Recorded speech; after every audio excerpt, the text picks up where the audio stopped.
fonamental que en ciutats com Badalona o com Santa Coloma de Gramenet, on a vegades sembla que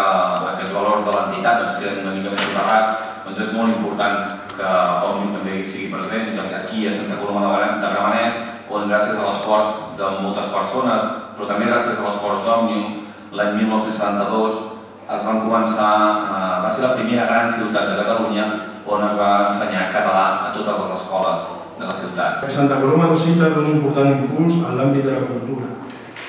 Des de fa més d'un any, alguns socis compromesos amb la ciutat decidim tirar endavant el projecte d'Òmnium.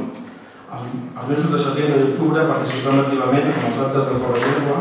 i al mes de novembre ens afegim al projecte de Santa Coloma Conviu, juntament amb més de 40 entitats de la ciutat. El fet que ara hi hagi Òmnium oficialment a Santa Coloma és un al·licient per pensar, per saber, per constatar que actuarem encara una miqueta millor.